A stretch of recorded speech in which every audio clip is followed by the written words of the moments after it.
المرسلين سيدنا محمد وعلى آله وصحبه أجمعين. رب اشرح لي صدري ويسر لي أمري واحلل عقدة من لساني يفقهوا قولي. سبحانك لا علم لنا إلا ما علمتنا إنك أنت العليم الحكيم.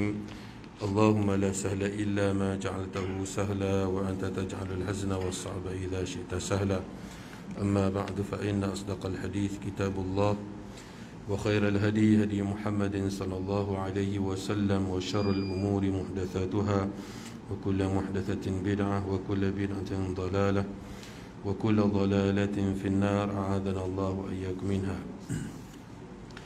Alhamdulillah, segala puji bagi Allah Subhanahu wa taala kerana kita masih lagi berpeluang untuk meneruskan perbincangan kita tentang ahadithul fitan wal malahim, hadis-hadis peristiwa akhir zaman.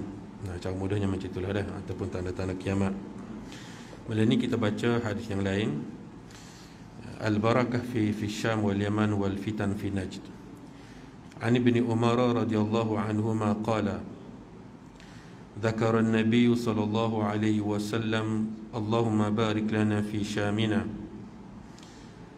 اللهم بارك لنا في يمننا قالوا يا رسول الله وفي نجدنا قال اللهم بارك لنا في شامنا اللهم بارك لنا في يمننا قالوا يا رسول الله وفي نجدنا فأظنه قال في الثالثة هناك الزلازل والفتن وبها يطلع قرن الشيطان. Dia kata daripada Ibnu Umar radhiyallahu anhuma berkata, satu hari Nabi sallallahu alaihi wasallam sebut, Allahumma barik lana fi Syamina, ya Allah berkatilah kami pada Syam kami, Syam, bumi Syam. Allahumma barik lana fi Yamanina, ya Allah berkatilah bagi kami pada Yaman kami, Yaman, bumi Yaman. Qalu ya Rasulullah wa fi Najdina, ya Rasulullah pada Najd kita, Najd, bumi Najd. Kalau sebut bumi Najd ni mungkin tuan-tuan rasa kat mana? Kalau sebut Najd ini sekarang ni menjadi tempat di mana terletaknya ibu kota Riyadh, Saudi. Cuma bila dengar Riyadh tu nanti dulu. Banyak cerita tentang Riyadh ni dah, nanti dulu. Qala Allahumma barik lana fi Syamina. Bila sahabat tanya Najd kami ya Rasulullah, maka Rasulullah sallallahu alaihi wasallam sebut Allahumma barik lana fi Syamina Allahumma barik lana fi Yamanina, ya Allah berkatilah bagi kami pada Syam kami dan berkatilah bagi kami pada Yaman kami. Qalu ya Rasulullah, para sahabat kata lagi, wahai Rasulullah, wa fi Najdina, Najd kita macam mana pula Rasulullah? Fa adhunnu qala fi thalithah.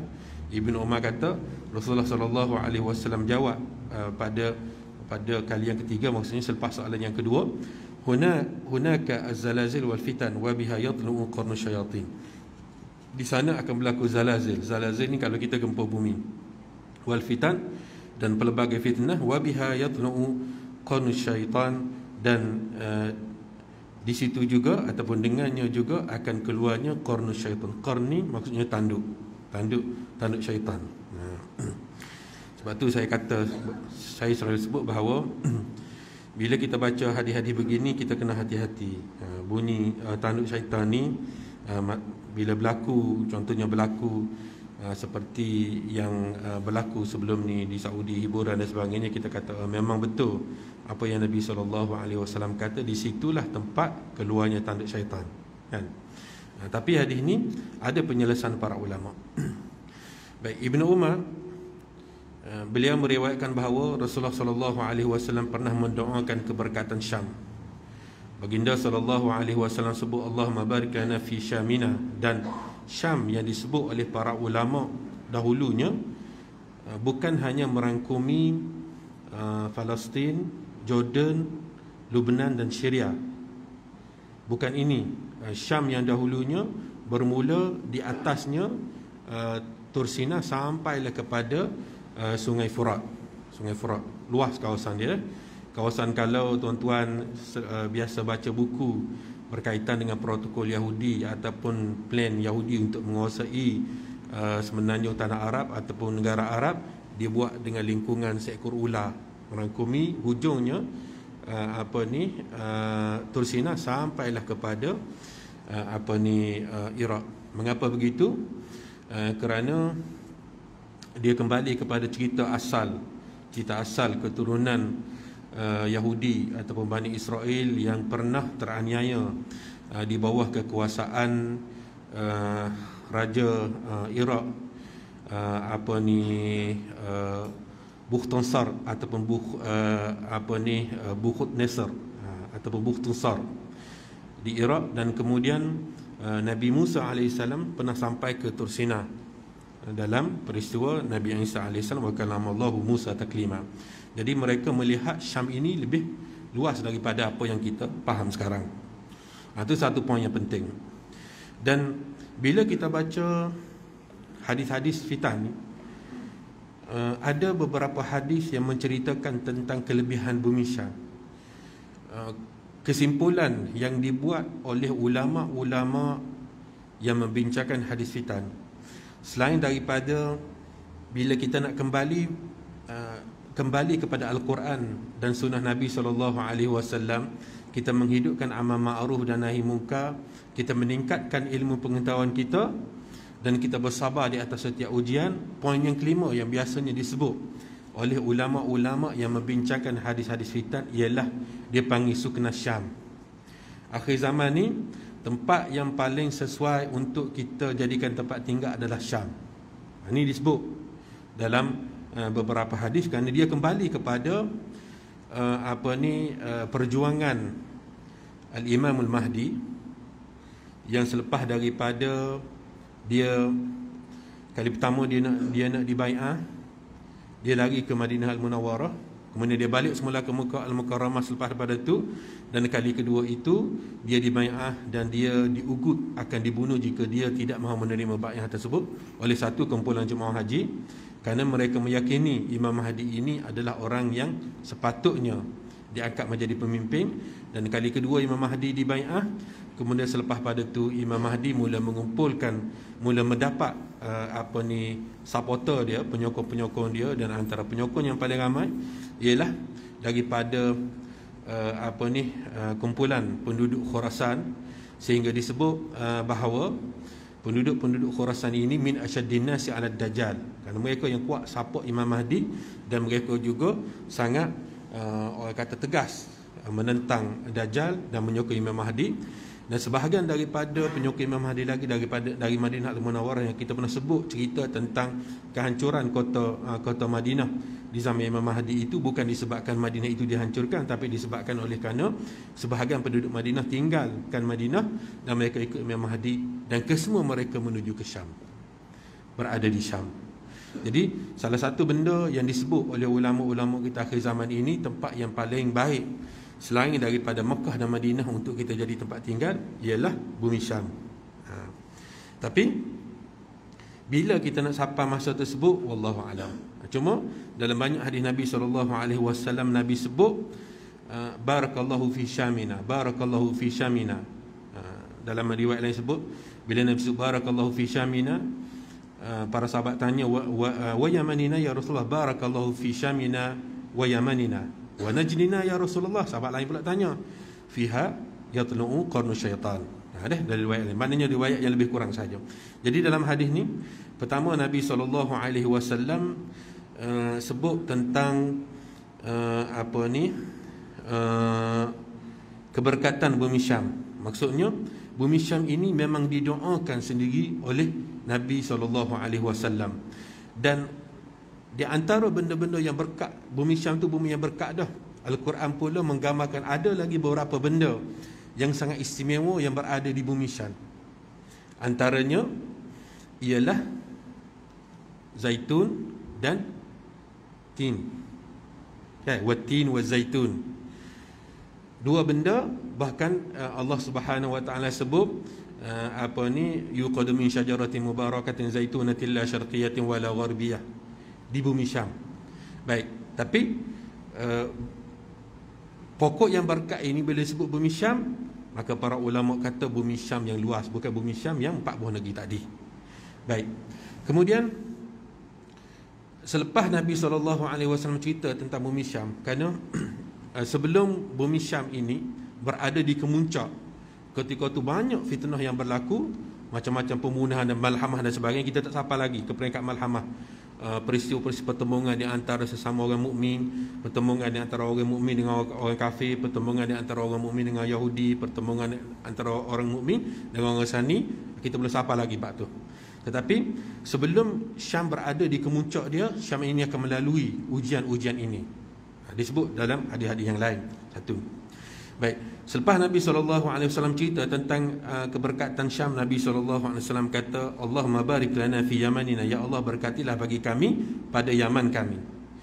Syam, Nabi SAW minta keberkatan. Yaman, Nabi SAW minta keberkatan. Istimewanya Yaman ini banyak benda. Salah satunya, kalau kita baca sebahagian daripada hadis, walaupun hadis-hadis yang ini tidak kuat, cerita tentang Burhud ataupun Barhud, cerita tentang telaga Barhud yang dia satu lubang yang luas di Eden, kalau tak silap saya, sangat luas, yang ratusan tahun tempat tu dikatakan sebagai tempat berkumpulnya ruh-ruh yang jahat. Tetapi akhir-akhir ini pasukan eksplorasi, pasukan penyelidik telah mula masuk ke situ, dan saya sempat tengoklah beberapa video sebelum ni. Bila mereka masuk ke situ, mereka tak jumpa apa-apa yang pelik. Mereka masuk sampailah ke dasar, dan lubang tu sangat luas. Tuan-tuan boleh Google je dalam internet, tengok eksplorasi telaga Burhud dia panggil. Dan mereka hanya menemui beberapa ekor ular di situ. Ada ular kecil-kecil je, ular tidak ular besar, tapi mereka dapat masuk ke situ. Dari segi zahirnya begitu, dari segi batinnya kita tak nampak, kita tak tahu macam mana.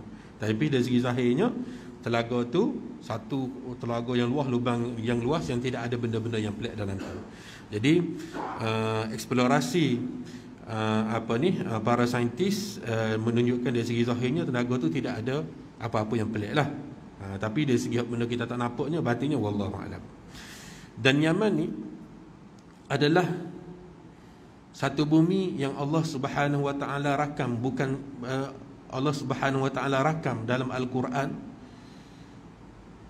di zaman Makki lagi, di zaman sebelum Nabi SAW berhijrah ke Madinah. Allah Subhanahu Wa Taala cerita li ila fi Quraisyin ila fi rihlatash shita'i was-saif, ketika musim sejuk dan musim panas, di mana bangsa Arab ini pergi ke Syria untuk berdagang dan juga pergi ke Yaman. Dan kalau tuan-tuan masih ingat, bila saya cerita tentang pemakanan sunnah, saya biasa sebut antara produk Yaman ketika itu ialah beras. 1400 tahun dulu ni cerita ni, bukan cerita sekarang ni.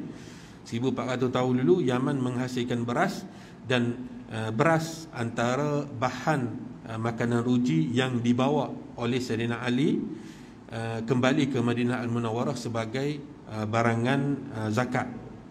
Barangan zakat, sebab beras makan ruji kan. Jadi kita keluar zakat guna makan ruji.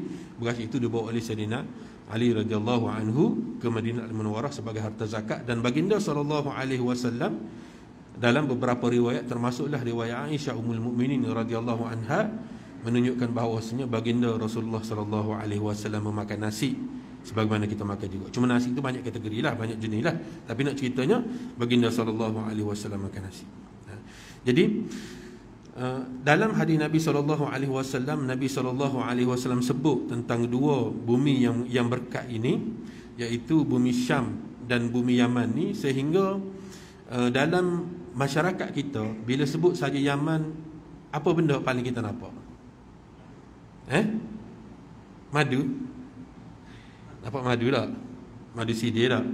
Sidir Yaman. Ya, memang sidir Yaman adalah antara madu yang terbaik di dunia. Saya sebut antara tu kerana pengalaman saya banyak lagi madu lain. Cuma lebihnya ialah, selain daripada sidir itu madu yang terbaik, Yaman itu adalah bumi berkat yang didoakan sendiri oleh baginda SAW. Tu hebat dia. Nah, Cuma CD yang ada dari pasaran Malaysia ni kita kena hati-hati. Kalau orang claim CD Yaman tu, orang yang expert dengan CD Yaman ni dia tahu rasa, dia berbeza. CD Yaman dengan CD lain, dan yang banyak ada di pasaran sekarang selain pada CD Yaman ialah CD Kashmir. Dan saya selalu sebut, kalau tuan-tuan jumpa madu Hayyan, itu adalah madu yang kita buat untuk pembangunan ekonomi Pondok Lubuk Tapak, itu adalah CD Kashmir. Kita tak pernah claim CD Yaman, itu adalah CD Kashmir. Grade dia A juga, cuma Kashmir, dia bukan Yaman. Baik.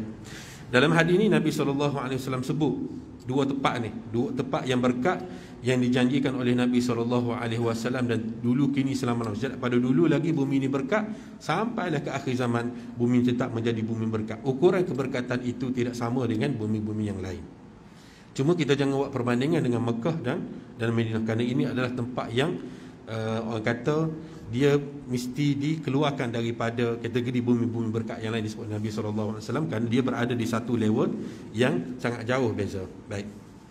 Kemudian para sahabat tanya, qalu ya Rasulullah wa fi najdina, pada najd kita. Ini timbul isu. Bila kita sebut najd ini secara mudahnya sekarang ini adalah, kalau dari Madinah Al-Munawwarah kita menuju ke arah timur, menghala ke teluk Teluk Basrah. Teluk Basrah kan, pelabuhan Basrah. Kita cerita dulu kisah Basrah dengan Kufah kan dalam kuliah kita baru ni. Jadi dalam perjalanan itu kita akan bertemu dengan Najd, padang pasir Najd yang sekarang ini terletaknya ibu kota Riyadh yang menjadi ibu negeri Saudi. Kita bila sebut saja Saudi ni, sebut saja Riyadh, tambah-tambah bila disebut pula dengan isu-isu politik yang ada, hiburan-hiburan yang ada di Riyadh sekarang ini, kita pun pukul rata semua. Jadi pengajian kita, perbincangan kita tentang hadis fitan ini menjadikan kita berfikir secara saksama. Hak tepat tak betul, kita kata betul. Hak tepat betul, kita tak boleh kata tak betul. Ulama-ulama kita apabila mereka melihat sejarah Najd ini, bila Nabi SAW sebut dalam hadis ini pun dia sebut, dia kata hunaka az-zalazil wal fitan wa biha yatun qarnu syaitan. Disitulah keluarnya tanduk syaitan. Ulama-ulama kita bila tengok pada sejarah, ada satu peristiwa yang sangat besar berlaku di bumi Najd selepas daripada kewafatan baginda SAW, iaitu kita panggil Ma'rakah Al-Yamamah. Yamamah ni di Najd dah. Yamamah. Ma'rakah Al-Yamamah ni memberi kesan yang sangat besar dalam sejarah Islam, sehingga kita boleh pegang masa Quran sekarang ni. Punca dia daripada peperangan Najd atau peperangan Al-Yamamah ni, sehingga kita boleh pegang masa Al-Quran sekarang ni kan. Kita pegang masa Al-Quran. Punca dia di mana? Punca dia di sini. Sebab tu walaupun berlaku fitnah itu telah menyebabkan para sahabat Nabi SAW, khususnya Abu Bakar As-Siddiq radhiyallahu anhu dan Sayyidina Umar radhiyallahu anhu, mengambil inisiatif untuk mengumpul Al-Quran. Nanti kita cerita apa ni. Di zaman Nabi SAW, ketika Nabi masih lagi hidup, Musailamah Al-Kadzab ni dia mengaku, Musailamah Al-Kadzab, Musailamah bin Adib kan, apa? Musailamah Al-Kadzab ini telah mengaku menjadi Nabi dan Rasul. Kita sebut beberapa kali ayat yang ditulis oleh Musailamah, Al-fil wa ma adraka al-fil lahu khurtumun tawil. Gajah, kamu tahu gajah itu apa? Gajah adalah binatang yang mempunyai belalai yang panjang. Sedangkan Al-fil, suratul fil, kalau kita nak baca tu lain cerita dia, tak sama dengan cerita yang disebut oleh Musailamah. Musailamah Al-Kadzab masa dia mengaku menjadi Nabi, ni zaman Nabi lagi. Masa tu ada seorang perempuan nama dia Sajah, mengaku jadi Nabi juga. Laki mengaku jadi Nabi, perempuan mengaku jadi Nabi. Oleh kerana tentera Sajah ni lebih besar daripada tentera Musailamah, dan takkan ada satu tempat ada dua orang Nabi dan Rasul, mustahil. Maka Musailamah merancang satu perancangan untuk bermesyuarat dengan Sajah, dan ditetapkan hari Sajah bersama tentera dia, Musailamah bersama tentera dia pergi mesyuarat dalam satu rumah yang telah disediakan oleh Musailamah. Dia orang lain tak boleh kacau. Mereka berdua mesyuarat je, dan sepanjang hari mereka bersyuarat, akhirnya mereka keluar dengan keputusan iaitu mereka berdua mengaku menjadi nabi secara saksama. Mereka berkahwin, wallahu a'lam berkahwin dalam bentuk macam mana, tapi mereka berkahwin bersatu sebagai dua orang nabi dalam satu nabi, gitulah lebih kurang bahasa dia. Dan jadi tentera-tentera Najah ni boleh bersatu dengan tentera Musailamah, dan mas kahwin mereka ialah menggugurkan 2 kefarduan salat daripada 5 menjadi 3. Dan wallahu alam, saya pernah baca kitab-kitab catatan para ulama, seumpama Ibnu Katsir dalam kitab Al-Bidayah dia kata ada lagi kampung zaman dia, wallahu alam zaman kita ni ada lagi ke tidak, ada lagi kampung di negara Arab ni, khususnya kawasan-kawasan pernah berlaku peperangan ini ataupun kawasan tempat Musailamah ni, yang solat hanya 3 waktu saja. Bila kita tanya mana 2 waktu lagi, dia kata tu mahal Musailamah bagi kepada Sajah dulu, tak ada dah. Wallahu alam. Tapi saya baca dalam kitab-kitab catatan ulama seperti seumpama Ibnu Katsir masih lagi ada cerita tu. Sekarang ni wallahu alam. Apa kehebatan Musailamah sehingga dia berjaya menewaskan Sajah? Ni benda yang perlu kita ambil ingatan. Ulama-ulama kita kata Musailamah Al-Kadzab ni, Al-Kadzab tu maksudnya si pendusta. Bila dia nak kalahkan Sajah, dia tahu dah kalahkan dengan tentera tak boleh. Nak kalah dengan berdebat, Sajah bukan calang-calang untuk dikalahkan dengan berdebat. Dia buat macam mana? Dia cari rumah yang baik, satu rumah yang dia boleh berbincang 2 orang itu, dan dia penuhkan rumah itu dengan bawang kasturi. Bawang kasturi. Sehingga bawang kasturi itu, orang perempuan ni dia kalah dengan bawang. Bila dia guna bawang kasturi itu, ni disebut dalam kitab yang ditulis oleh seorang ulama Mesir, Allah, apa nama dia? Dr. Ahmad Shalabi. Dia pernah sebut dulu dalam catatan dia, dan ada beberapa catatan sejarah yang lain. Dia kata Musailamah guna kasturi kerana kasturi ini berbau sangat harum, sehingga dia menyebabkan Sajah ni kalah dengan Musailamah. Hebat senjata bawang-bawangan ni, tuan-tuan, jangan buat main-main. Sebab tu kena hati-hati. Sebab tu orang perempuan nak pakai bawang-bawang apa, kena hati-hati. Jangan pakai yang itu, bawang-bawang yang terlalu kuat sehingga boleh menarik perhatian orang lain. Pakai sekadar cukup untuk menghilangkan bawang badan. Baik. Bila saja Rasulullah SAW wafat, penduduk-penduduk sebenarnya tanah Arab ni terbahagi kepada 3 kumpulan. Pertama, yang betul-betul keluar daripada Islam, yang dipanggil Ahlul Riddah. Yang kedua, mereka tidak keluar daripada Islam, tetapi mereka menolak kewajipan zakat kerana mereka kata Rasulullah sebagai pengutip zakat dah tak ada dah. Yang ketiga, mereka bukan tak membayar zakat, tapi mereka kata tunggu dulu biar ada arahan daripada baru dulu, ketetapan yang baru mereka nak bayar zakat. Dan ketiga-tiga ni dikategorikan sebagai Ahlul Riddah. Kerana enggan bayar zakat, kau tak nak bayar zakat, kau apa saja alasan, bila dia tak nak bayar zakat, maka dia telah pun melanggar rukun Islam. Dan satu kumpulan yang lain, kumpulan para sahabat Nabi SAW yang tetap beriman kepada Allah Subhanahu Wa Taala dan Rasulullah SAW. Jadi di peringkat awal, Abu Bakar As-Siddiq radhiyallahu anhu apabila beliau naik jadi khalifah, beliau hantar pasukan yang dipimpin oleh Ikrimah bin Abi Jahal dan juga Syurahbil bin Hasanah. Syurahbil ni di zaman Umar Al-Khattab radhiyallahu anhu, ketika berlaku pandemik, dia panggil Ta'un Amawas, yang menyebabkan banyak sahabat besar yang mati, termasuk dengan Abu Ubaidah Al-Jarrah. Syurahbil bin Hasanah ni pun meninggal dunia di Aghwar, di satu kawasan kalau kita kawasan Jordan yang berhampiran dengan Palestin yang dirampas oleh Israel sekarang. Saya pernah pergi ke kubur dia, tengok kubur dia, Syurahbil bin Hasanah. Dan wallahu alam, saya pernah berpeluang pegang pedang yang dikatakan pedang Syurahbil bin Hasanah. Wallahu alam betul ke tidak, tapi pedang itu memang pedang ori lah saya pergi, cuma saya tak tahu sama ada replika atau tidak. Tapi dengan desain bentuknya memang pedang tu pedang betul lah. Baik.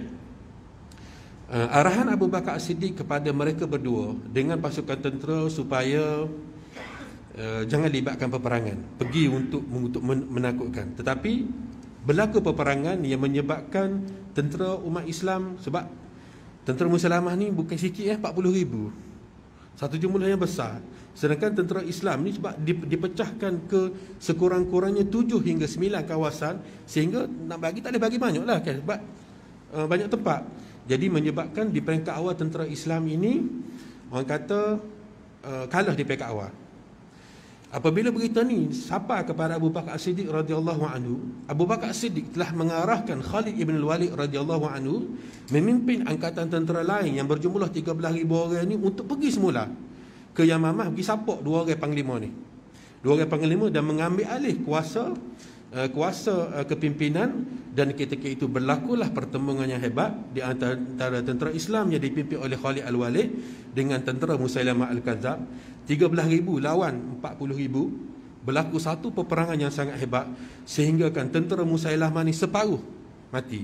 40,000 tu catatan sejarah sebut sekurang-kurangnya 21,000 mati. Tentera Islam yang seramai 13,000 orang ini sekurang-kurangnya sekitar 1,500 orang yang syahid. Bukan, 1,300. Sekitar 1,300 orang yang syahid, dan separuh daripada mereka ialah para hufaz Al-Quran. Sehingga apabila, dan bukan orang calang-calang yang syahid, antaranya ialah adik kepada Umar Al-Khattab sendiri, nama dia Zaid. Bukan Zaid, Ziyad ibnu Al-Khattab. Ziyad pun syahid, dan banyak lagi sahabat yang lain syahid. Sehingga Hudzaifah ibn al-Yaman radhiyallahu anhu, Hudzaifah ni kita tahu antara sahabat yang banyak menceritakan tentang hadis-hadis peristiwa akhir zaman, dan beliau adalah, bahasa mudah kita sebut, setiausaha sulit Rasulullah sallallahu alaihi wasallam. Jadi Hudzaifah bila tengok peristiwa ni begini dia pun naik keldar balik ke Madinah Al-Munawwarah pergi menghadap Abu Bakar As-Siddiq radhiyallahu anhu, bercerita kepada Abu Bakar dan Umar, dan setengah riwayat juga menceritakan ia adalah pandangan Sayyidina Umar sendiri, bercerita tentang kematian para sahabat Nabi SAW ini, para hufaz ini, sehingga mereka bimbang. Khususnya Umar Al-Khattab sendiri, dia kata dia bimbang kematian para hufaz yang ramai ini akan menyebabkan Quran itu hilang, sebab Quran tak ditulis, tak dicatat secara rasmi lagi zaman Abu Bakar. Ini berlaku pada tahun pertama Abu Bakar As-Siddiq radhiyallahu anhu menjadi khalifah, itu pada tahun yang ke-11 Hijrah. Bila sahaja beberapa kali perbincangan antara Umar Al-Khattab dengan Abu Bakar, pujuk Abu Bakar kata tak boleh, Nabi tak buat macam ni, kumpul Quran ni. Umar kata tak boleh, kena buat, kalau tidak makin ramai mati para hufaz, tak ada dah kita rujukan. Akhirnya berlaku beberapa kali perbincangan itu sehingga Abu Bakar kata laqad syarallahu sadri kama syarallahu sadra, ataupun lima syaraha bihi sadra Umar ibn Al-Khattab. Allah Subhanahu wa taala lapangkan dadaku sebagaimana Allah Subhanahu wa taala lapangkan dada Umar Al-Khattab.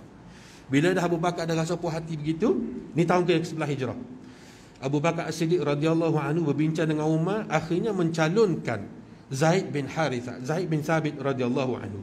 Zaid bin Thabit ini salah seorang di antara pemuda yang membesar dengan Nabi SAW, dan beliau antara sahabat Nabi yang follow, ia panggil Al-Urdatu Al-Akhirah. Al-Urdatu Al-Akhirah ni tahun terakhir sebelum Nabi SAW wafat. Jibril AS mari jumpa Nabi SAW, semak bacaan Nabi SAW sebanyak 2 kali.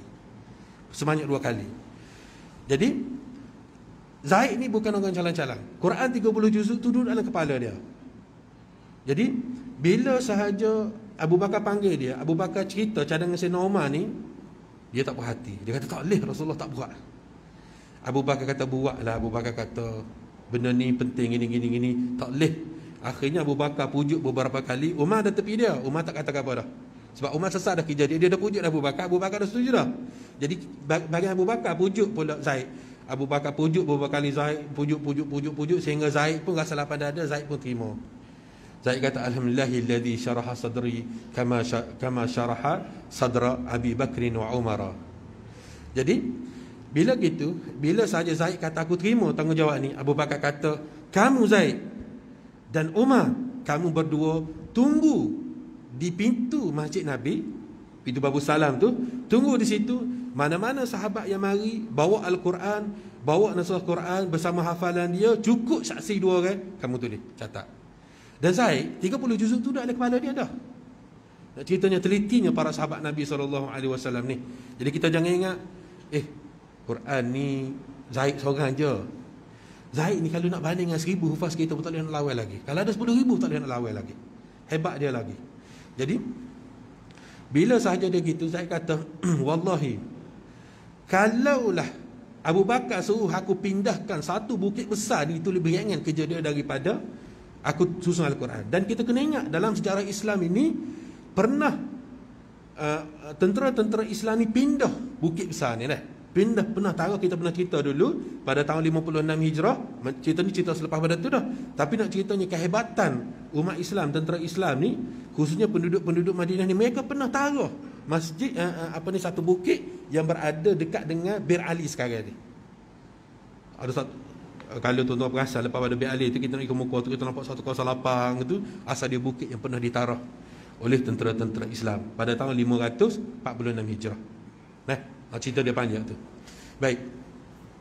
Bila perintah pada Zaid dengan Umar, saya sebut Umar ni sebab kalau orang baca buku, orang akan jumpa Zaid yang bertanggungjawab menulis mengumpul Al-Quran zaman Abu Bakar. Betul. Tetapi bersama-samanya SU dia ataupun penolongnya ialah Umar Al-Khattab radhiyallahu anhu. Benda ni dirakam dalam sejarah, cuma dalam bumi Melayu kita ni kumpul Quran Zaid je, tak sebut dah nama Umar. Padahal jasa dia sangat besar radhiyallahu anhu.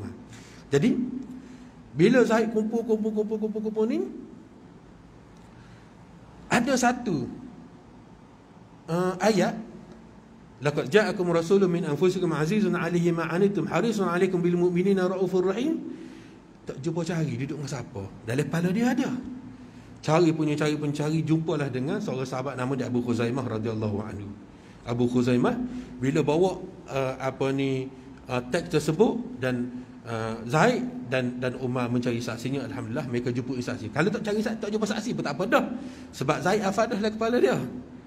Tapi telitinya sahabat Nabi SAW ni cari saksi dan jumpa saksi, dan itu adalah ayat yang terakhir dimasukkan. Dan bagaimana berlaku format ayat tu? Quran 30 juzuk tu. Quran 30 juzuk yang dikumpulkan oleh Zaid bin Thabit dan Umar Al-Khattab radhiyallahu anhuma ini 100%, 100% sama dengan Quran yang ada dengan kita lah ni.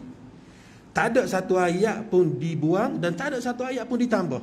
Cuma proses penulisan Al-Quran ni berlaku berbeza. Dulu dia tulis saja, dia tak ada titik, tak ada baris. Zaman kita ni ada titik, ada baris setelah daripada ulama kita study banyak benda, dan peristiwa cerita tentang berlakunya proses titik dan baris ini sebenarnya berlaku di zaman Sayyidina Ali. Cerita Abul Aswad Ali radhiyallahu anhu, cerita dia bercakap dengan anak dia, anak perempuan dia di waktu malam, tentang kecantikan bintang di langit. Sehingga lepas pada tu Abul Aswad Ali buat kaedah bagaimana nak letak titik dan baris. Baik. Bila sahaja Zaid tulis susun Quran besar, sebab dah kertas kan macam-macam kan, dia bukan kertas satu kertas yang standard, dia campur macam-macam, kena duduk dalam satu bekas.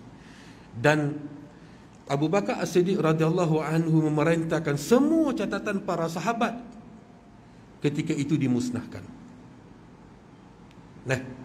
Ini penting sebab untuk memastikan supaya teks yang asal itu selamat, dan pemusnahan secara total naskah-naskah yang dipegang oleh para sahabat ini berlaku lagi selepas pada itu di zaman Uthman Ibn Affan radhiyallahu anhu, selepas berlaku peperangan yang lain pula. Tetapi di zaman Abu Bakar As-Siddiq lepas selesai disimpan dalam satu bekas, sehinggalah Abu Bakar As-Siddiq radhiyallahu anhu wafat. Dan usaha ini dilakukan selama setahun lengkap, bermula akhir tahun yang ke-11 dan berakhir pada akhir tahun yang ke-12. Maksudnya dilakukan dalam setahun lengkap. Zaid bin Thabit dan Umar Al-Khattab ni buat kerja ni, kumpul Al-Quran. Dia bukan satu benda yang mudah. Cuma Quran yang dikumpulkan ketika itu tidak ada titik dan tidak ada baris. Dan ayat yang macam mana yang dimasukkan dalam tu? Ayat yang dimansuhkan maksudnya ialah bila ada wahyu daripada Allah Subhanahu Wa Taala kepada Nabi SAW supaya ayat itu tidak lagi dimasukkan dalam Al-Quran. maka tidak dimasukkan oleh Zaid. Kerana masa semokan akhir dengan Nabi SAW tu, Nabi tak baca ayat tu. Nabi tak baca. Jadi ketika tu Zaid buang ayat tu.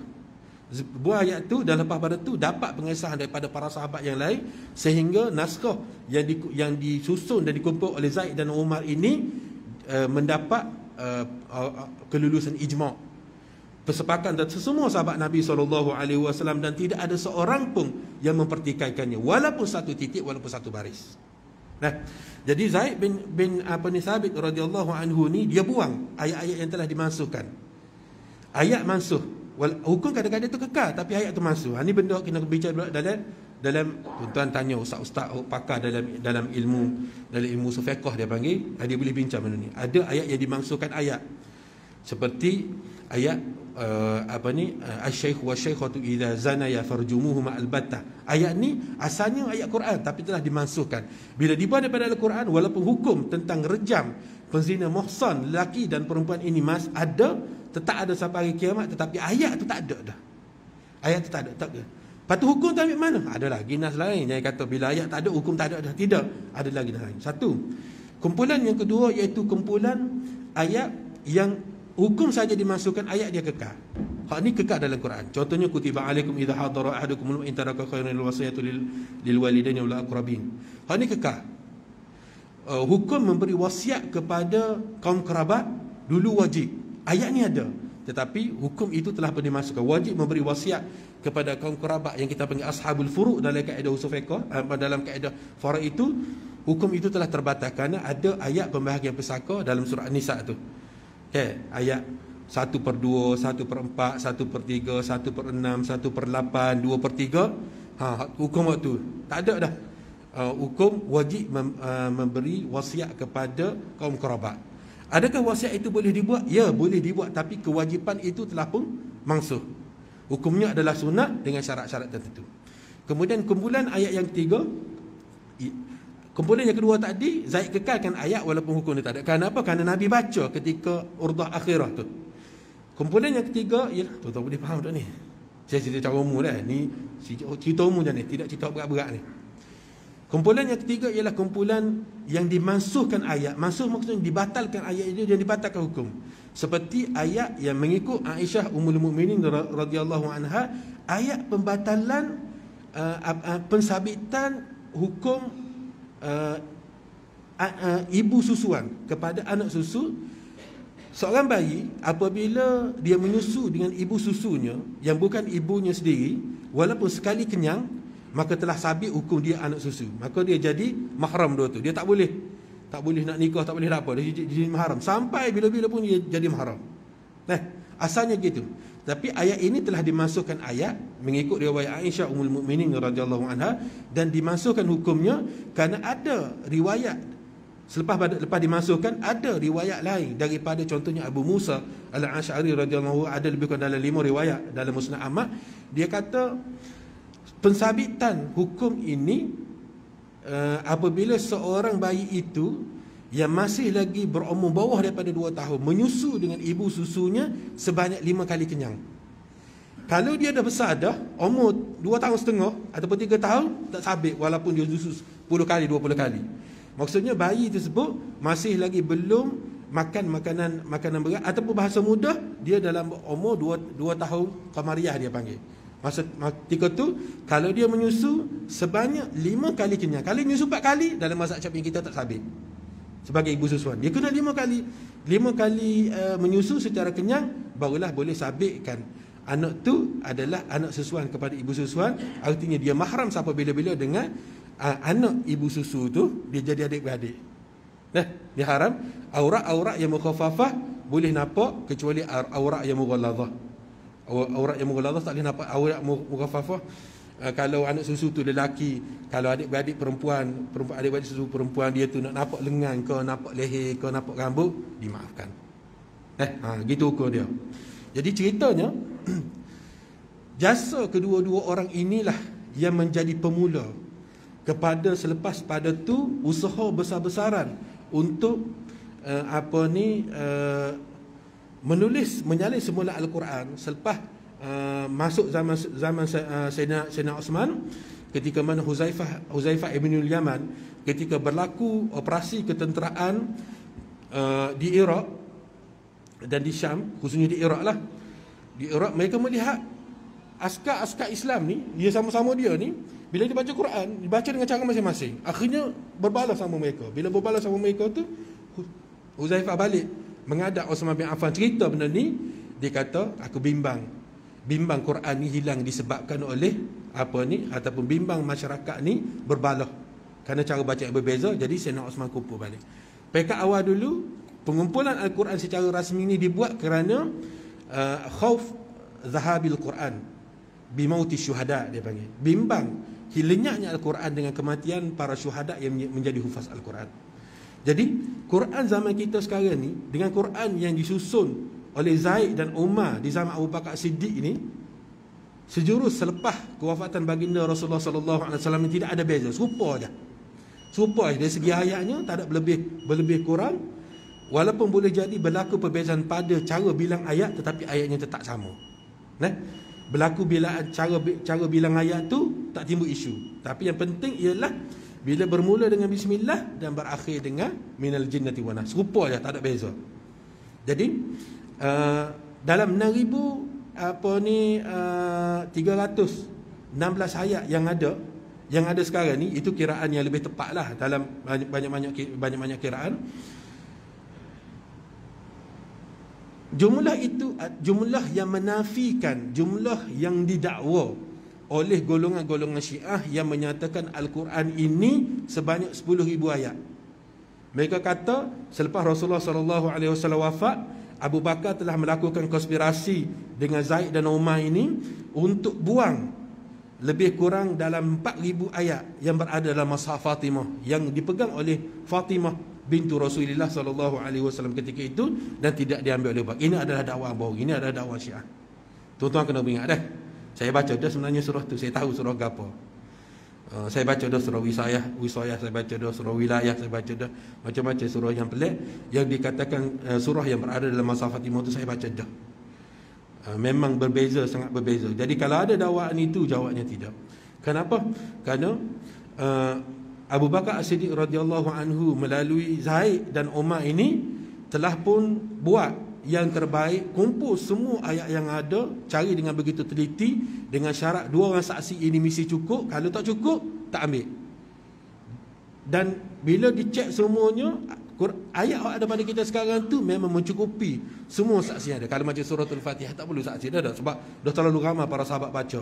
Tapi ada ayat-ayat tertentu seperti ayat laqad ja'akum tadi tu memang timbul masalah, tetapi alhamdulillah dapat diselesaikan dengan mudah oleh Zaid dan Umar. Dan tuan-tuan yang ingat, Umar dia macam tu pun dia tak hafal Quran, dia hafal Quran juga. Kita tahu Umar sebagai seorang yang garang, seorang yang tegas. Kita tak tahu Umar ni juga sebagai seorang yang cerdik. Dia menguasai beberapa ilmu yang tak ramai bangsa Arab kuasai ilmu, walaupun di zaman tu antaranya ilmu nasab, tapi ada dalam kepala dia. Orangnya hebat Umar Al-Khattab ni. Jangan nampak dia berani saja, dia tegas saja, tidak. Dia juga ada seorang yang mempunyai otak yang sangat geliga. Kalau tidak, masakan Nabi SAW bawa, letak dia sekali dia dalam pasukannya, dia panggil sebagai Al-Harisus Syakhsi, dia panggil. Maksudnya pasukan pendamping Nabi SAW bersama dengan Abu Bakar As-Siddiq radhiyallahu anhu. Jadi saya nak cerita malam ni bahawa walaupun kita baca hadis begini, bila Nabi SAW sebut wa najdina, bila para sahabat sebut wa najdina, najd kami ya Rasulullah, Nabi SAW kata fiha zalazil wal fitan, di situlah akan berlaku gempa bumi dan pelbagai fitnah. Wa fiha wa biha yatlu qarnu syaitan, dan di situlah keluarnya tanduk syaitan. Tetapi kita kena ingat, di sebalik peristiwa tersebut telah membuahkan satu hasil yang sangat hebat dalam sejarah Islam, di mana punca asalnya daripada peperangan itulah yang menyebabkan Umar Al-Khattab radhiyallahu anhu datang jumpa Abu Bakar As-Siddiq radhiyallahu anhu meminta supaya diusahakan proses penulisan Al-Quran. Pekat awal tu, maksud penulisan Al-Quran tu bukan Al-Quran tu ditulis semula, maksudnya dikumpul balik, dikumpul, disemak, dikemas kini balik. Kadang-kadang biasa kat orang kita, kadang-kadang tulis Zai dengan Zal tu kadang-kadang serupa rumah dia, kan, sama Kadang-kadang tulis sin tu lebih. Contohnya macam tu. Maka Zaid bin Thabit dengan Umar Al-Khattab ni susun balik, tulis balik yang mana yang tak terang, yang mana yang tercicir, yang koyak, disusun balik dan disimpan dalam satu bekas. Dan naskah itulah, dan dikunci, tidak diganggu, naskah itulah disimpan dengan baik oleh Umar Al-Khattab radhiyallahu anhu sepanjang beliau menjadi khalifah. Selepas beliau syahid, naskah itu berpindah kepada Hafsah bintu Umar radhiyallahu anhuma. Orang tanya, kenapa tak bagi pada Aisyah? Kerana ketika itu Aisyah radhiyallahu anha telah berada di Mekah, bukan lagi berada di Madinah. Aisyah radhiyallahu anha telah berpindah ke Mekah Al-Mukarramah. Jadi kemudian bila masuk zaman Sayyidina Osman, bila berlaku peperangan dipanggil Ma'rakah Ahli Iraq wa Syam, peperangan di Iraq dan Syam, sehingga menyebabkan Osman bin Affan telah mengeluarkan dikri kerajaan selepas daripada dipujuk oleh Huzaifah ibn Yaman. Dikri itu dikeluarkan kepada Zaid bin Thabit dan 3 orang sahabat Nabi yang lain untuk menganggoti jawatan kuasa, penulisan semula Al-Quran, susun semula Al-Quran, kemas kini balik, dan disalin balik naskah tersebut, dihantar ke pusat-pusat yang besar, dihantar ke Mekah Al-Mukarramah, dipegang di Madinah Al-Munawwarah oleh Khalifah Uthman bin Affan sendiri, dihantar ke Kufah, dihantar ke Syam, dihantar ke Mesir, dan pelbagai riwayat lah dikatakan dihantar kepada beberapa buah tempat lagi berdasarkan perbezaan riwayat. Orang tanya, kenapa Sayyidina Umar tidak dilantik sedangkan jasa dia besar masa tu? Tuan-tuan tahu sebab apa? Kenapa Osman tak latih dah Sayyidina Umar untuk bersama-sama dengan Zaid, sedangkan pekat awal adalah Abu Bakar latih? Tahu sebab apa? Siapa boleh jawab? Bijak jawab tu. Sayyidina Umar dah meninggal dah.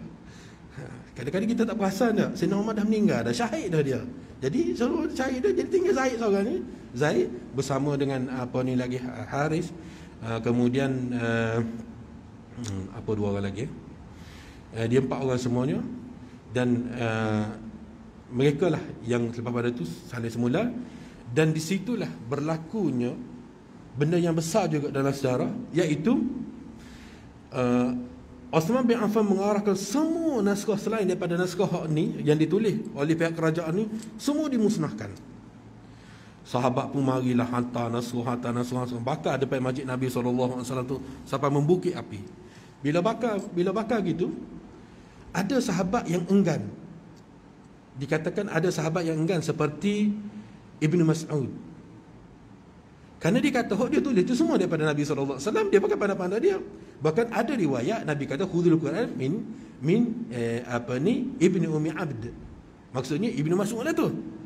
Ambil Quran daripada Ibnu Mas'ud. Maksudnya Ibnu Mas'ud ni ada seorang yang hebat, sehingga selepas daripada Rasulullah wafat, Ibnu Mas'ud telah menjadi, kalau kita guru Al-Quran ataupun mufassir, madrasah Quran ni, madrasah tafsir ni, sekolah tafsir yang besar di zaman sahabat ni ada 3. Pertama Ubay bin Ka'ab di Madinah Al-Munawwarah. Yang kedua Ibn Abbas di Mekah Al-Mukarramah, dan yang ketiga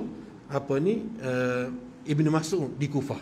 Ada 3. Jadi bukan calang-calang, tapi ya betul, peringkat awalnya keengganan itu bukan kerana tidak mematuhi perintah khalifah. Ni saya sebut pada tuan-tuan ni sebab kat luar tu orang cerita macam-macam tentang sahabat Nabi. Ibn Mas'ud dia enggan tu bukan sebab dia tidak mematuhi arahan khalifah. Kerana di peringkat awal beliau rasa agak confused dengan arahan ini. Kemudian selepas daripada beliau mendapat penjelasan yang baik daripada, sebab dia duduk di Kufah kan, dia bukan duduk di Madinah, dia mendapat penjelasan yang baik, akhirnya dia menyerahkan sendiri naskahnya untuk dimusnahkan. Ini cerita penting. Kerana Ibnu Mas'ud ni bukan calang-calang, bukan sikit. Kalau kita kumpul-kumpul catatan dia, lebih kurang dalam 404 kalau tak silap saya. Ada pelajar saya pernah buat PhD tentang qiraat Ibnu Mas'ud ni, rasa dalam 400 tempat, satu jumlahnya sangat banyak. Dan ada satu naskah yang tidak mampu dibakar. Naskah asal tadi, Abu Bakar kumpul tadi, taruh kumpul tu tak boleh dibakar. Kerana apabila setelah selesai, Hafsah yang pegang naskah tersebut tidak mengizinkannya untuk dibakar. Marwan bin Hakam yang selepas pada tu jadi khalifah kerajaan Umayyah kan, masa dia jadi gubernur di Madinah Al-Munawwarah, dia minta untuk dibakar, tak dibenarkan oleh Hafsah. Tak dibenarkan oleh Hafsah. Dan Ummul Mukminin ni bukan calang-calang Kita tak boleh nak langgar macam tu je. Kerana pakak Ummul Mukminin ni bukan pakak biasa-biasa. Dan akhirnya setelah menunggu beberapa lama, apabila Hafsah bintu Umar radhiyallahu anhuma ini meninggal dunia. Bila dia meninggal tu, selepas daripada selesai urusan dia, wakil Marwan bin Hakam ini datang berjumpa dengan Abdullah ibnu Umar, abang pada Hafsah, bawa balik dekri kerajaan tentang permintaan supaya ambil naskah tersebut untuk dibakar. Ibnu Umar ni bila tengok surat tu, kerana dia faham, dia nak langgar, dia nak ambil main-main walaupun dia abang, tak boleh sebab Hafsah tu Ummul Mukminin kan. Menyebabkan akhirnya bila saja Hafsah meninggal, Quran tu sekarang dah berada dalam simpanan dia. Jadi bila dapat surat tu, dia tu ambil bagi kepada Marwan dan dibakar di depan masjid Nabi SAW. Kalau sebab orang tanya, ada lagi tak naskah tu? Tak ada dah. Dibakar menjadi debu. Mengapa dibakar? Kerana untuk mengelakkan kekeliruan. Takut ada lagi, kerana peringkat kedua ni Zaid telah buat kemaskinan lagi. Ayatnya sama saja, tak ada beza. Cuma ada beza dari segi cara penulisan. Cara tulis tu Zaid telah tulis dengan satu khat yang standard, lebih tersusun berbanding dengan peringkat awal dulu. Khat tu kadang-kadang capu sikit khat kan. Tulisannya sama tapi khat tu berbeza. Tapi di peringkat ni memang Zaid buat dalam satu bentuk yang sangat standard, A sampai Z dalam satu standard saja. Jadi bimbang, takut ada apa-apa isu selepas pada ni. Maka khalifah memerintahkan supaya naskah itu dibakar dan dikekalkan naskah yang ada dengan Osman bin Affan radhiyallahu anhu. Dan naskah itulah, salinan hak itulah yang sampai pada kita sekarang. Dan sampai hari kiamat pun naskah itulah kita bakar. Tak ada naskah lain. Kalau kata ada lagi Quran yang disembunyikan, jawabnya tidak. Jadi saya nak cerita pada tuan-tuan dan puan-puan malam ni, fitnah-fitnah yang berlaku ni, kadang-kadang di sebalik fitnah tu ada rahsia dia. Ada benda besar. Jadi bila kita sebut Najd ini, pada pasir Najd ini, ya, fitnah itu pernah berlaku. Peperangan yang besar pernah berlaku di panggil Ma'rakah Al-Yamamah, pernah berlaku. Tetapi hasil peperangan itu telah memberi satu benda yang besar, sehingga kan Sayyidina Umar pernah sebut, wallahi ni'matul bid'ah hadhihi, sebaik-baik bid'ah ialah ini, iaitu penulisan Al-Quran. Dan usaha Sayyidina Osman juga bila berlaku krisis, orang kata berlaku krisis politik, perbezaan pandangan selepas daripada pembunuhan Sayyidina Osman, sehingga orang tanya Sayyidina Ali kata, la taqulu li Osmani illa khaira, kamu jangan kata terhadap Osman melakukan benda yang baik-baik. Kenapa? Kerana usaha Sayyidina Osman ni, dia kata usaha Sayyidina Osman mengumpulkan ummah di atas satu masalah ini adalah usaha yang disepakati secara ijma' oleh para sahabat. Dulu Abu Bakar pernah buat, dapat ijma' dah. Yang dibuat oleh Uthman bin Affan ini juga disepakati secara ijma' oleh para sahabat Nabi SAW. Jadi kita tak ada alasan nak kata Quran yang ada sekarang ini, Quran telah dipindah. Dan akidah kita, akidah Ahlussunnah wal Jamaah, meyakini Al-Quran ini tidak berubah, kekal sampai ke hari kiamat sebagaimana ada pada kita sekarang. Dan jika seseorang itu percaya bahawasanya Al-Quran ini telah dipindah, kejahatan dilakukan oleh Abu Bakar wal'iyadzubillah min zalik, kejahatan dilakukan oleh Uthman bin Affan wal'iyadzubillah min zalik, kalau kita kata gitu, maka orang itu telah digolongkan oleh para ulama sebagai keluar daripada Islam. Dan ini satu benda yang besar yang dikategorikan sebagai Ahlul-Riddah. Dan golongan-golongan Syiah ini dalam kitab Al-Musawi, Al-Alama Al-Musawi dia tulis kitab Al-Qawlu bi Tahrifil Quran, kami berpendapat bahawasanya Al-Quran itu telah dipindah. Ada satu kitab saya pernah baca kitab ni dulu, tapi baca tak habis, sakit hati baca. Kemudian bila sahaja ulama Islam, ulama kita kritik, dia pun tulis pula kitab yang baru, orang yang sama, Al-Qawlu bi Adami Tahrifil Quran, kami berpendapat Al-Quran ini tidak pernah dipindah. Pula dia tulis gitu pula, tapi hakikat sebenarnya mereka menyatakan para sahabat, khususnya Abu Bakar, Umar dan Uthman telah melakukan kezaliman terhadap Rasulullah sallallahu alaihi wasallam, salah satunya dengan cara meminda Al-Quran Al-Karim. Sebab tu tuan-tuan kena hati-hati kat luar. Kalau cakap tentang Quran, hari ini saya Kalau saya melihat beberapa catatan tentang Al-Imam Syafi'i dan Al-Imam Ahmad radhiyallahu anhuma, dan juga Al-Imam Yahya bin Ma'in radhiyallahu anhu, yang pernah terlibat dengan fitnah khalqul Quran. Al-Quran ini makhluk ke ataupun apa? Cerita dia panjang lah, malam ni tak ada peluang untuk kita cerita. Tapi nak ceritanya bahawasanya musuh-musuh Islam ni sentiasa mencari peluang, dan mereka menggunakan hujah yang ada dalam Quran, hujah yang ada dalam hadis untuk mengelirukan kita, khususnya tentang peristiwa penulisan Al-Quran ini. Jadi dalam hadis-hadis Nabi SAW, Nabi sebut tentang fitnah ini akan berlaku, dan fitnah itu telah pun berlaku sehingga Nabi mengkategorikan Musailamah Al-Kadzab ini masa Nabi SAW masih hidup sebagai Dajjal, salah satu Dajjal. Peristiwa Dajjal pertama, Nabi kata berlaku pada Ibnu Sayyad zaman Nabi SAW. Masa itu Nabi SAW dengan Umar Al-Khattab, Ibnu Sayyad. Tetapi Umar, Ibnu Abbas Ibnu Umar radhiyallahu anhuma, masa dia pergi Mekah, dia tengok Ibnu Sayyad ni buat haji, maka secara tabi'inya diyakini orang itu Muslim lah. Tetapi Musailamah Al-Kadzab ini Nabi SAW sebut dia sebagai Dajjal, mention dia sebagai Dajjal, dan akhirnya dia mati dalam peperangan Ahlul Yamamah. Dan selepas daripada Dajjal ni, Musailamah Al-Kadzab ni, banyak lagi Dajjal lain yang akan keluar bergiliran sampai Nabi SAW kata sebelum keluarnya Dajjal yang besar ni ada 30 dah Dajjal, 30 dah Dajjal, dan semuanya daripada jildatina wa yatakallamuna bi alsinatina. Mereka ni daripada kulit kita, maksudnya daripada spesies manusia, bercakap dengan bahasa manusia. Cuma mungkin berbeza bahasa, Melayu ke, Cina ke, India ke, Iban ke, apa ke, wallahu alam. Kerana kisah Dajjal orang mengaku sebagai Dajjal ni, ulama-ulama kita telah pernah buat catatan, pernah berlaku dalam catatan. Contohnya seperti Al-Imam Mahmud Syukri Al-Alusi, dalam kitab dia cerita tentang Qurratu Ain. Nama perempuan seorang Qurratu Ain, penyokong tegar kepada Mirza Ghulam Ahmad.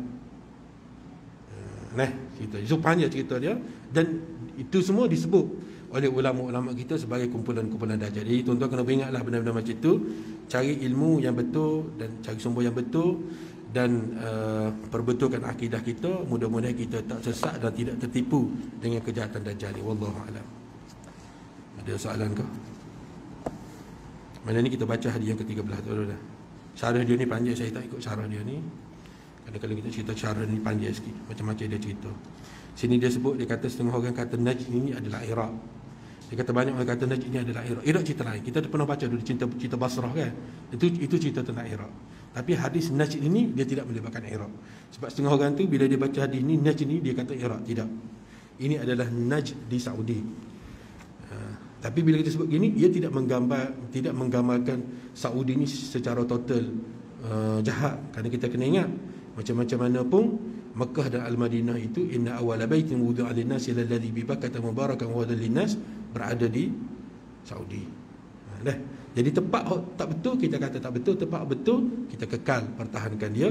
Kerana di situlah manba'ul wahyi. Wahyu turun kepada Nabi SAW di Makkah Al-Mukarramah.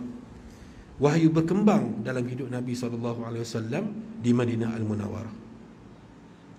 Turun di Makkah Al-Mukarramah, berkembang di Madinah Al-Munawwarah, kemudian menyubur di seluruh dunia, termasuklah ke bumi Melayu. Itu kata-kata ulama kita dah. Wallahu a'lam. A'udzu billahi minasyaitonir rajim. Bismillahirrahmanirrahim. Alhamdulillahirabbil alamin wassalatu wassalamu ala asyrafil anbiya'i wal mursalin sayyidina Muhammadin wa ala alihi wa sahbihi ajma'in. Allahumma inna hadhihi alquluba qad ijtama'at ala mahabbatik والتقت على طاعتك وتوحدت على دعوتك وتعاهدت على نصرة شريعتك فوثق اللهم رابطتها وأدمدها واهدها سبلها واملأ بنورك الذي لا يخبو واشرح صدورها بفيض الإيمان بك وجميل التوكل عليك وأحيها بمعرفتك وأميتها على الشهادة في سبيلك إنك نعم المولى ونعم النصير. اللهم اجعل جمعنا هذا جمعا مرحوما وتفرقنا من بعده تفرقا معصوما. سبحان الله والحمد لله ولا إله إلا الله والله أكبر ولا حول ولا قوة إلا بالله العلي العظيم. عدد كل حرف كتب يكتب إلى أبد الآبدين ودهر الداهرين. اللهم أرنا الحق حقا وارزقنا اتباعه، وأرنا الباطل باطلا وارزقنا اجتنابه. وصلى الله على محمد وعلى آله وصحبه وسلم، والحمد لله رب العالمين. السلام عليكم ورحمة الله.